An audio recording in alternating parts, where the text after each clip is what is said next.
رمضان ہے مومنوں کے دل کا اجالا شان رمضان ہے سارے مہینوں سے ہے سارے مہینوں سے نرالا شان رمضان ہے مومنوں کے دل کا اجالا شان رمضان۔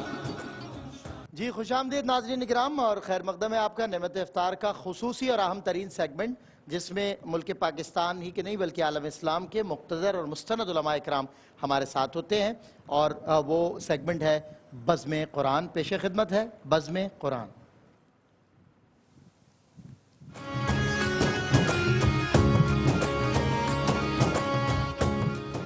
جی ناظرین کرام، بزم قرآن میں آج موضوع ہے قرآن کی روح سے دنیاوی عذاب۔ بڑی بڑی آفات و بلیات ہیں، اس حوالے سے قرآن کا نظریہ کیا ہے۔ قرآن مجید فرقان حمید ہمیں دیگر اقوام ماضی کی بھی مثالیں دیتا ہے، اور اللہ رب العزت بتاتا ہے، عذاب کے ذریعے ہمیں سکھاتا ہے، ہمیں نصیحت فرماتا ہے۔ اللہ کی کتاب سے وہ ہمارے تزکیہ نفس کی خاطر ہمیں خوف خدا اور رجوع اللہ کی خاطر جوڑتی ہے۔ ہمارا ظاہر ایمان بھی اسی پر ہے، ہم والبعث بعد الموت بھی کہتے ہیں، صرف موت پر نہیں۔ مسلمان کے لیے صرف موت برحق نہیں ہے، بلکہ موت کے بعد اٹھایا جانا بھی برحق ہے۔ تو وہاں کی تیاریوں میں وہ ہمیشہ سے اللہ رب العزت کا خوف اپنے دل میں رکھتا ہے اور سیدھی سادھی زندگی گزارتا ہے۔ جو لوگ سیدھی سادھی اور شفاف زندگی گزارتے ہیں، ان کی وجہ سے ایک شفاف معاشرہ شکل میں آتا ہے، اور شفاف معاشرہ جو ہوتا ہے اس پر اللہ رب العزت کی رحمتیں اور برکتیں نازل ہوتی ہیں، نہ کہ اللہ رب العزت کا عذاب۔ بہرحال قرآن مجید فرقان حمید کی روح سے ہم جانیں گے کہ قرآن کیا کہتا ہے عذاب کے بارے میں، آفات و بلیات کے بارے میں، بڑی بڑی مصیبتوں کے بارے میں۔ مفتی محمد سہیل رضا امجدی صاحب، قبلہ ڈاکٹر عمران خان صاحب، مفتی سید زیغب علی گردیزی شاہ صاحب، آج ہمارا پینل ہے۔ تینوں حضرات کا میں خیر مقدم کرتا ہوں، اور حسب روایت مفتی محمد سہیل رضا امجدی صاحب سے کرتے ہیں آغاز۔ مفتی صاحب، بڑی بڑی مصیبتوں کے حوالے سے قرآن مجید فرقان حمید کی روح سے ہمیں کیا ملتا ہے؟ بسم اللہ الرحمن الرحیم، اللہم صلی علی سیدنا و مولانا محمد وعلی آلہ و اصحابہ وبارک وسلم۔ دیکھیں سلمان بھائی، یہ بڑا ہی اہم سوال ہے، بڑا ہی اہم موضوع ہے۔ یہ جہاں تک یہ بات ہے کہ یہ کائنات ہم دیکھیں نا، یہ مادی کائنات ہے، صحیح، اور اللہ تبارک و تعالیٰ نے اس کا جو نظام بھی تخلیق فرمایا، ترتیب دیا، وہ مادی اصولوں پر ترتیب دیا گیا ہے، ٹھیک ہے نا؟ اچھا، اس کے ساتھ جیسے ہم کہتے ہیں فزیکل لاز، مادی اصولوں پر۔ اب اگر یعنی اس اصول کو دیکھا جائے تو اس کا ایک بڑا تقاضا یہ ہے کہ ہر عمل پر رد عمل ہوتا ہے، جس سے ہم کہتے ہیں کہ ہر ایکشن کا ری ایکشن ہوتا ہے، ٹیٹ فور ٹیٹ بھی کہتے ہیں، ٹھیک ہے نا؟ مختلف اس میں محاورے، جیسی کرنی ویسی بھرنی۔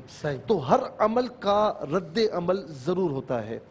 انسان اگر اللہ تبارک و تعالیٰ اور اس کے رسول کا علیہ السلام کا فرما بردار رہے، سیدھے راستے پر چلے، تو اس کے لیے دنیاوی طور پر بھی فائدہ ہے اور اخروی طور پر بھی فائدہ ہے۔ اور اس وقت ہم بات کر رہے ہیں کہ جو شخص نافرمانی پر اتر رہا ہے، نہ مانے یا مانے تو نافرمانی کرے اور سیدھے راستے پر نہ آئے، تو اب اس کے لیے دو جو ہے نا وہ خرابیاں ہیں، دو سزائیں ہیں، ایک دنیاوی طور پر اور ایک اخروی طور پر۔ اخروی طور پر جو سزا ہے، اسے دین کی اصطلاح میں عام طور پر عذاب کہتے ہیں، ٹھیک ہے نا؟ دنیاوی طور پر جو سزائیں ہیں نا، تو یہ جو عمل کا رد عمل ہوتا ہے، یا مکافات عمل کے لیجئے یا آزمائش کے لیجئے۔ اب مثال کے طور پر آپ کہیں گے یار یہ کیسی بات ہے؟ میں آپ کو مثال دیتا ہوں۔ کسی کو آپ نے مارا تھپڑ، صحیح، بغیر کسی وجہ کے، صحیح، تو اب اس کا اخروی جو ہے نا بدلہ تو ملے گا آپ کو، صحیح، اخروی اللہ رب العالمین پکڑ فرمائے گا کہ آپ نے بغیر کسی وجہ کے ہاتھ کس سے اٹھایا، صحیح، لیکن دنیا میں وہ چھوڑ دے گا، وہ آپ کو چھوڑے گا۔ اور اگر اس نے جواباً ایک زوردار چانٹا منہ پر مارا تو آپ اسے کیا کہیں گے؟ آزمائش کہیں گے، ترقی درجات کہیں گے، عمل کا رد عمل، مکافات عمل کہیں گے، یا رد عمل کہیں گے؟ اس سے ہم مکافات عمل بھی کہہ سکتے ہیں اور رد عمل بھی کہہ سکتے ہیں، ٹھیک ہے نا؟ تو دنیاوی طور پر بھی عام طور پر یہ معاملہ ہمیں نظر آتا ہے۔ اللہ رب العالمین فرماتا ہے کہ ظاہر الفساد فی البر والبحر بما کسبت ایدی الناس، کہ خشکی اور تری میں جو بھی فساد ظاہر ہوتا ہے وہ تمہارے اعمال کی وجہ سے، بالکل سے۔ وما اصابکم من مصیبت فبما کسبت ایدیکم وَيَعْفُو عَنْ كَثِيرٍ، اور تمہیں جو بھی مصیبت پہنچتی ہے تو فرمایا کہ جو بھی مصیبت پہنچتی ہے تو وہ تمہارے ہاتھوں کے اعمال، تمہارا کیا کردہ جو ہے نا اس کی وجہ سے پہنچتی ہے۔ اور یہ بھی فرمایا وَمَا ظَلَمْنَاهُمْ وَلَكِنْ كَانُوا أَنفُسَهُمْ يَظْلِمُونَ، اللہ فرماتا ہے کہ ہم کسی پر ظلم نہیں کرتے، یہ اپنی جانوں پر خود ظلم کرتے ہیں اور مکافات عمل کا شکار ہوتے ہیں۔ تو عام طور پر دنیا میں جو کسی پر مثال کے طور پر مصیبت ہے، پریشانی ہے، اگر انبیاء اور رسولوں پر ہے تو ترقی درجات ہے، صالحین پر ہے تو آزمائش ہے، نافرمانوں پر ہے تو ان کی توہین کے لیے بھی ہے۔ واہ مفتی صاحب، بہت اچھی مثال، ٹو دا پوائنٹ آپ نے سمجھایا۔ ڈاکٹر عمران خان صاحب، سابقہ اقوام کی طرح کیا موجودہ قوم پر بھی کوئی بڑی مصیبت یا عذاب آ سکتا ہے، جبکہ سابقہ اقوام جو کچھ کرتی جس کے بدلے انہیں عذاب ملتا، وہ ساری باتیں اس قوم میں تو جمع ہیں؟ الحمدللہ رب العالمین، نحمدہ و نصلی علی رسولہ الکریم، اما بعد۔ دیکھیں سلمان، سابقہ اقوام کا معاملہ موجودہ قوم سے بالکل مختلف ہے۔ اس کی وجہ یہ ہے کہ یہ قوم، یہ امت جو آج ہمارے پاس موجود ہے، جس کے اندر میں اور آپ شامل ہیں، یہ وہ امت ہے جو حضور علیہ السلام کی امت ہے۔ سابقہ اقوام کے اوپر یقیناً ان کی جو غلطیاں تھیں، جو خطائیں تھیں، اس کے نتیجے کے اندر عذاب آئے۔ حضرت نوح علیہ السلام، آپ کی قوم کے اوپر طوفان کا عذاب آیا۔ حضرت ہود علیہ السلام، اس قوم کے اوپر جو ہے دیگر آندھیوں کے عذاب آئے، کسی قوم کے اوپر چنگھاڑ کا عذاب آیا۔ تمام اقوام کے اوپر جو عذاب آئے ان کے اندر یقیناً کوئی نہ کوئی خاص بیماری موجود تھی، جیسا کہ آپ فرما رہے ہیں کہ وہ آج کے دور میں ہمارے لوگوں میں بھی ہے۔ لیکن اس قوم کی خاصیت یہ ہے کہ اللہ رب العزت خود قرآن حکیم میں فرماتا ہے کہ ما کان اللہ لیعذبہم وانت فیہم، کہ اللہ رب العزت اس قوم کو اس وقت تک عذاب نہیں دے گا کہ اے میرے رسول اس کے اندر آپ تشریف فرمائیں۔ تو اس کا مقصد یہ ہوا کہ نبی علیہ السلام جب ظاہراً یہاں تشریف فرما تھے تب بھی، آج باطناً یہاں تشریف فرما ہے تب بھی، اپنی قبر انور کے اندر موجود ہیں تب بھی، ان تمام کیفیات کے اندر اس امت مسلمہ کے اوپر اجتماعی عذاب کبھی بھی نازل نہیں ہوگا، کیونکہ آپ اس میں موجود، کیونکہ نبی علیہ السلام اس کے اندر تشریف فرما ہے۔ اب اس کا مطلب یہ ہوا کہ ہم جو غلطیاں کرتے ہیں، خطائیں کرتے ہیں، اس کے اوپر یقیناً عذاب تو آتا ہے۔ گزشتہ دنوں پوری قوم نے نہیں، پوری دنیا نے کرونا کے عذاب کو بھگتا ہے، اور اسی طرح مختلف اوقات کے اندر مختلف مسائل ہمارے سامنے آتے رہتے ہیں۔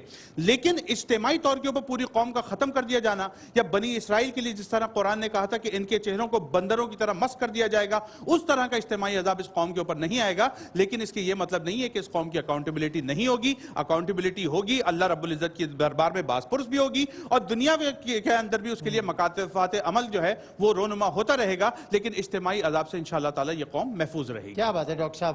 میں شاہ صاحب آپ سے عرض کرتا ہوں کہ مکافات عمل کے حوالے سے قرآن کا اور اسلام کا نظریہ کیا ہے، کیا قرآن ہمیں بتاتا ہے؟ بسم اللہ الرحمن الرحیم، اللہم صلی علی محمد وعلی آل محمد وبارک وسلم۔ سلمان بھائی بہت بہت شکریہ۔ مکافات عمل کا مطلب لغوی طور پر بدلہ ہے، عوض ہے یا تاوان ہے۔ قرآن کریم کا اور حدیث رسول صلی اللہ علیہ وسلم کا مطالعہ کریں تو اللہ رب العالمین کا یہ قانون اور سنت مبارکہ ہے کہ وہ انسان کو شتر بے مہار کی طرح نہیں چھوڑا گیا، بلکہ اس کے جتنے بھی اچھے یا برے اعمال ہیں ان سے متعلق سزا و جزا کا قانون موجود ہے۔ وہ آخرت سے متعلق تو ایک مسلمہ ایک معاملہ ہے کہ جنت و دوزخ اللہ رب العالمین کی طرف سے اس کے بندوں کے لیے، نافرمان اور فرمانبردار جو بندے ہیں ان کے لیے وہ تیار کی گئی ہے۔ لیکن ایسا نہیں کہ وہ ساری چیزیں آخرت پر ادار رکھی جاتی ہیں۔ اعمال کو جیسے ہی اس نے عمل کیا، چاہے وہ اچھا عمل ہے یا برا عمل ہے، اس کے نتائج اس کے سامنے ظاہر ہونے شروع ہو جاتے ہیں۔ اچھا عمل ہے تو اللہ رب العالمین اس کے لیے رزق فراوانی، کشادگی، اس کے لیے آسائشوں کا معاملہ، اولاد کی کثرت، مال میں برکت، یہ ساری چیزیں اللہ رب العالمین کی طرف سے اچھے اعمال کے بدلے کے طور پر اس دنیا میں ظاہر ہوتی ہیں۔ لیکن جو برے اعمال ہیں، قرآن کریم کی بے شمار آیات مبارکہ اس سے متعلق موجود ہیں۔ ارشاد خداوندی ہے کہ ما اصابک من حسنۃ فمن اللہ وما اصابک من سیئۃ فمن نفسک، کہ تمہیں اچھی چیز پہنچتی ہے، راحت و سکون پہنچتا ہے تو وہ اللہ رب العالمین کی طرف سے، اور جو تمہارے لیے سختی کا معاملہ ہے، برائی کا معاملہ ہے، فرمائے کہ یہ تمہارے شامت اعمال کا نتیجہ ہے۔ پھر قرآن کریم میں ایک اور مقام پر سورہ بقرہ میں اللہ رب العالمین نے کفار کا تذکرہ فرمایا۔ ان کے ایک عمل کی وجہ سے، جو مکافات عمل کا ان کے لیے معاملہ ہوا کہ انہوں نے ضد کی وجہ سے، ہٹ درمی، بغض، حسد، اور آپ صلی اللہ علیہ وسلم کے مقام و مرتبے سے دشمنی کی وجہ سے انہوں نے جو قبول حق سے انکار کیا، تو فرمایا کہ ختم اللہ علی قلوبہم وعلی سمعہم وعلی ابصارہم غشاوۃ، یعنی یہ مکافات عمل ہے کہ انہوں نے حق کو قبول کرنے سے انکار کیا، باوجود اس کے کہ حق وہ جانتے تھے، وہ یہ سمجھتے تھے کہ آپ صلی اللہ علیہ وسلم نبی برحق ہے، لیکن اس کے باوجود یہ ضد ہی، تعصب تھا اور ہٹ درمی تھی کہ ہم کیوں نہیں، یعنی آپ کیوں ہیں آپ کا مقام و مرتبہ یہ کیوں ہے؟ آپ تو یتیم ہیں، آپ کے پاس دنیاوی کوئی اتنا مال و دولت کے انبار نہیں ہے.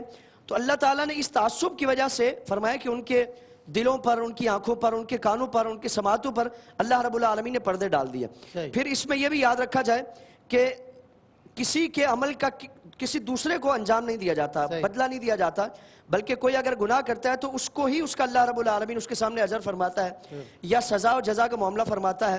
پھر ہم دیکھیں کہ کسی کو اگر اس طرح کے معاملات ہوتے ہیں، اگر کسی کے ساتھ سختی کا معاملہ ہے، پریشانی کا معاملہ ہے، تو ضروری نہیں کہ یہ مکافات عمل ہی ہو. یعنی اللہ رب العالمین کی طرف سے، اللہ کی طرف سے آزمائش بھی ہو سکتی ہے، بلندی درجات کا ایک ذریعہ بھی ہو سکتا ہے. تو اس لیے اللہ رب العالمین کی طرف سے اس معاملے میں جو سزا جزا کا معاملہ ہے اس سے ڈرنا چاہیے. اعمال کے لیے کوشش کی جائے، اچھے اعمال کی کوشش کی جائے. اللہ رب العالمین اس کیفیت سے ہمیں چھٹکارا نصیب فرمائے. آمین. 2 کالرز ہیں، انہیں شامل کرتے ہیں. جی السلام علیکم ورحمۃ اللہ. وعلیکم السلام سر. جی کیا سوال ہے آپ کا؟ مجھے مفتی طاہر صاحب سے ایک سوال پوچھنا ہے. پوچھئے، وہ آپ کی بات سن رہے ہیں، پوچھئے. جی سر، یہ میرا یہ سوال ہے کہ میرے نا عموماً جو بچے ہیں وہ بیمار رہتے ہیں. اچھا. جب ان کا ٹیسٹ کرواتے ہیں تو کوئی مسئلہ نہیں آتا، اور کچھ عرصے کے بعد ہمارے گھر میں کوئی نہ کوئی ایسی پریشانی، اور میرے بچوں کی بالکل کوئی نشو نما گروتھ نہیں ہو رہی. صحیح. وہ وہاں سے کچھ ان کے کلر عجیب سے پیلے زرد رہتے ہیں سر. اچھا. تو مہربانی فرما کے مجھے کچھ. چلیں ایک اور کالر ہمارے ساتھ ہیں، انہیں شامل کرتے ہیں. السلام علیکم. غالباً ڈراپ ہو گئی. چلیں ایک وقفہ لیتے ہیں، اور وقفے کے بعد انشاءاللہ آپ کی کالز بھی لیں گے، اور ٹاپک سے ریلیٹڈ بھی علماء سے ایک سوال ہے میرے ذہن میں، انشاءاللہ وہ کرنا ہے. ملتا ہوں آپ سے بریک کے بعد. خوش آمدید ناظرین. آج ہم قرآن کی روح سے دنیاوی عذاب کے حوالے سے بات کر رہے ہیں. شکلیں دنیاوی عذاب کی کیا ہو سکتی ہیں، مصیبتیں. میں مفتی محمد سہیل اعظم جلی صاحب ایک بات آپ سے پوچھنا چاہتا ہوں. سنا ہے اذان دینے سے بھی مصیبتیں، اور جیسے آپ ایک چھوٹی سی شکل کہیے عذاب کی یا مصیبت کی، وہ سنا ہے اذان دینے سے بھی ٹل جاتی ہیں وہ. دیکھیں مسئلہ یہ ہے کہ اذان نہ ایک سمبل ہے، جی ایک نیکی کا سمبل ہے. ٹھیک ہے. اچھا یہاں پر جو مین چیز ہے نا، وہ نیکیاں کرنے سے نا مصیبتیں پریشانیاں ٹلتی ہیں. صحیح. اچھا جس طرح میں نے شروع میں کہا تھا کہ ہر عمل کا رد عمل ہوتا ہے، بالکل صحیح. ٹھیک ہے نا. نیکی کا بھی مثال کے طور پر آپ نیکی کریں گے تو وہ نیکی پلٹ کر آتی ہے. صحیح. آپ نیکی کریں گے، وہ نیکی آپ تک محدود نہیں رہے گی، وہ نیکی ٹریول کرتے ہوئے آپ کی نسلوں میں منتقل ہوگی. کیا اچھی بات. قرآن کریم میں آپ دیکھیں نا، سورہ پارے میں سورہ کہف میں وہ جو خزانے کی حفاظت حضرت خضر علیہ السلام نے کی تھی، دیوار جو گر رہی تھی اسے بچایا، تو موسیٰ علیہ السلام نے فرمایا کہ یہ کیا ہے؟ آپ نے بغیر کسی قیمت کی دیوار، تو کہا کہ کان ابوہما صالحا، یہ یتیم بچوں کا خزانہ یا مدفون تھا اس لیے کہ ان کا باپ صالح تھا. اچھا اسی طریقے سے سورہ بقرہ میں اللہ کی مدد آئی کہیں نہ کہیں. سورہ بقرہ میں وہ بقرہ والا جو واقعہ ہے، گائے والا، اس میں کیا تھا؟ وہ بھی ایک صالح آدمی تھا کہ جس نے اپنے بچڑے کو، گائے کو جنگل میں مرنے سے پہلے چھوڑ دیا تھا کہ مولا یہ تیری بارگاہ میں امانت ہے، میرے بچے کے لیے کافی ہو جائے. اور پھر آپ یہ دیکھیں کہ بچہ جوان ہوا، اسے وہ ملی بھی، اور اس کے بعد کتنی مہنگی فروخت ہوئی. کیوں اللہ تبارک و تعالیٰ نے کیوں حفاظت فرمائی، کیوں اس کی آبیاری فرمائی؟ اس لیے کہ اس کا باپ بھی نیک آدمی تھا، اس نے اللہ کے سپرد کیا تھا. تو جو نیک شخص ہوتا ہے، نیک والدین ہوتے ہیں، نیک لوگ ہوتے ہیں، وہ نیکی ان تک محدود نہیں رہتی، وہ ان کی نسلوں تک ٹریول کرتی ہے اور آگے بڑھتی ہے. آپ نے ایک بچے کو دیکھا ہوگا کہ ایک بچہ ہے، بظاہر کوئی اعلیٰ خاندان کا نہیں ہوتا، آپ کہتے ہیں کہ یار یہ اتنا عزت والا بچہ ہے، ضرور اس کے آباء و اجداد میں کوئی نیک آدمی گزرا ہے. ہم مثالیں دیتے ہیں نا. اسی طریقے سے برائی بھی ٹریول کرتی ہے، برائی بھی منتقل ہوتی ہے. تو کوشش کرنی چاہیے کہ نیکیاں کرتے چلے جائیں تاکہ ہمارے بعد ہماری نسلیں بھی ان نیکیوں کو کنٹینیو رکھیں. تو آپ اذان دیں، آپ نیکی کریں، کسی کو صدقہ دیں، کسی کے ساتھ حسن سلوک کریں، کسی کو مسکرا کر دیکھیں، کسی کو اچھا مشورہ دیں، راستے سے آپ کسی رکاوٹ کو ہٹائیں. جو بھی نیکی کریں گے اس نیکی سے یا ان نیکیوں سے مصیبتیں، پریشانیاں، مصائب و آلام دور ہوتے ہیں. اس کا ایک سمبل اذان ہے. اذان چونکہ نماز کی طرف بلایا جاتا ہے تو اس سے بھی پریشانیاں دور ہوتی ہیں. بالکل ٹھیک ہے مفتی صاحب. قبلہ ڈاکٹر عمران خان صاحب، بڑھتی ہوئی شدید مہنگائی. اچھا لوگ کہتے ہیں کہ جی پاکستان میں مہنگائی کی بات کرتے ہیں، ان کو پتہ ہی نہیں ہے دنیا میں مہنگائی کتنی ہو گئی ہے. اور چیخیں نکل گئی ہیں دنیا میں لوگوں کی. مہنگائی کا اثر پوری دنیا پہ ہوا ہے, صرف پاکستان پر نہیں. پاکستان پھر ان ممالک میں سے جہاں مہنگائی کی شرح بھی سب سے تقریباً کم ہے.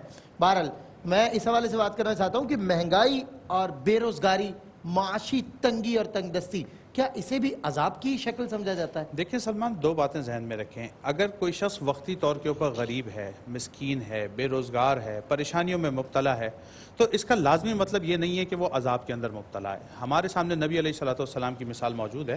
آپ کے در دولت کے اوپر 40 روز تک چولہا نہیں جلتا تھا. اس کا مطلب یہ تھا کہ وہ کھجوریں یا گندم وغیرہ کو پیس کر اس طرح سے کھایا جاتا تھا اور ستوپ کو پھانکا جاتا تھا. تو کسی کا غریب ہونا یا کسی کا کم پیسے والا ہونا کسی صورت یہ علامت نہیں ہے کہ یہ کوئی اجتماعی عذاب ہے یا اس شخص پر عذاب ہوتا رہا ہے. لیکن آن دا ادر ہینڈ ہمیں کچھ اصول ہیں جو نبی علیہ السلام نے فراہم فرمائے. مثال کے طور کے اوپر قرآن حکیم کے اندر سود کے لین دین کو اللہ اور اس کے رسول صلی اللہ علیہ وسلم نے جنگ قرار دیا گیا ہے. اگر سود کے نظام کو آپ عام کریں گے جس طرح سے اس ملک پاکستان کے اندر اور پوری دنیا کے اندر عام کیا جا رہا ہے, تو اس کے لازمی نتائج جو ہیں وہ آپ کی معیشت کے اوپر پڑیں گے اور آپ کی معیشت تباہ ہوتی چلی جائے گی. آن دا ادر ہینڈ نبی علیہ السلام نے یہ فرمایا کہ اگر کوئی شخص جھوٹی قسمیں کھا کر یا زیادہ قسمیں کھا کر اپنے مال کو بیچتا ہے تو فرمایا مال تو بک جائے گا, اس میں سے اللہ کی برکت اٹھ جائے گی. تو اگر کچھ لوگ اس طرح سے جھوٹ بول بول کر اپنا مال بیچ رہے ہیں تو بے شک وہ پیسے زیادہ بھی کما لیں, اس صورت میں بھی ان کے لیے خسارہ ہی موجود ہوگا. تیسرا نبی علیہ السلام نے فرمایا کہ جس معاشرے کے اندر زناکاری عام ہو جائے, حضور نے فرمایا وہاں پر قحط سالی آنا شروع ہو جاتی ہے. تو اگر آپ سرکاری سطح کے اوپر فحاشی, بے حیائی اور بے غیرتی کو عام کریں گے تو یقیناً اس کے اثرات معاشرے کے اوپر پڑیں گے. تو اگر معاشرے میں اجتماعی طور کے اوپر یہ عذاب آ رہا ہے تو یقیناً یہ اللہ کا عذاب ہے اور مجھے اور آپ کو رجوع اللہ کرنا چاہیے. لیکن اگر انڈیویجول سطح کے اوپر یا ہماری گھریلو سطح کے اوپر کچھ معاشی تنگیاں ہیں تو یہ اللہ کا عذاب نہیں, اللہ کی آزمائش ہے. ہم رجوع اللہ کریں گے تو اللہ کی ذات سے امید ہے وہ اس میں وسعت پیدا فرمائے گا. بہت خوب ڈاکٹر صاحب. میں شاہ صاحب آپ سے ایک سوال کرنا چاہتا ہوں. سورۃ الانعام کی آیت نمبر 65 میں اللہ رب العزت نے فرمایا, مطلب ظاہر ہے عذاب کی ایک شکل کے حوالے سے بہت ساری مثالیں دی جا سکتی ہیں. اللہ نے سورۃ الانعام کی آیت نمبر 65 میں فرمایا کہ ان کو آپس میں تقسیم کر دینے والی بات جو ہے, یعنی مسلمانوں کا آپس میں تقسیم ہو جانا, اور آپ کے سامنے اس کی زندہ مثالیں موجود ہیں. کیا فرمائیں گے اس حوالے سے؟ سلمان بھائی, قرآن کریم میں اس آیہ مبارکہ میں 3 صورتیں بیان فرمائی گئی. فرمایا کہ تمہارے سروں کے اوپر سے تم پر اوپر سے عذاب نازل فرمایا جائے گا, نیچے سے عذاب نازل یعنی تمہارے پاؤں کے نیچے سے, اوپر سے جس طرح حضرت نوح علیہ السلام کی قوم پر عذاب نازل ہوا, ابرہا پر عذاب نازل ہوا, یا قوم لوط پر پتھروں کی بارش نازل فرمائی گئی. نیچے سے جس طرح قارون کو زمین میں دسا لیا گیا, یا قحط سالی ہے, زمین وہ ہریالی وہ بند کر دے, اس طرح کی کیفیات. اور تیسری صورت فرمائی کہ تمہارا آپس میں اختلاف, یعنی گروہوں میں منتشر ہو جانا اور ان ٹکڑوں میں منتشر ہو جانا, تمہاری اجتماعیت بکھر جائے گی, تمہارا اتحاد پارا پارا ہو جائے گا. یہ بھی اللہ رب العالمین کی طرف سے عذاب کی ایک صورت ہے. آیت کریمہ جب نازل ہوئی تو آپ صلی اللہ علیہ وسلم نے پہلی جو 2 صورتیں ہیں ان سے متعلق اللہ رب العالمین سے پناہ مانگی کہ الہی میری امت کو ان دونوں عذاب سے محفوظ فرما, تو اللہ رب العالمین نے اس کو قبول فرمایا. جب تیسری اس کیفیت سے متعلق حضور نے دعا مانگنا چاہا, ارادہ فرمایا, تو اللہ کی طرف سے منع فرما دیا گیا, یعنی دعا مانگنے سے روک دیا گیا. آپ صلی اللہ علیہ وسلم کی کوئی بھی دعا وہ غیر مقبول نہیں ہے, وہ رد نہیں کی جاتی. آپ صلی اللہ علیہ وسلم کو دعا سے منع فرما دیا گیا کہ حبیب آپ اس سے متعلق دعا نہ فرمائیں.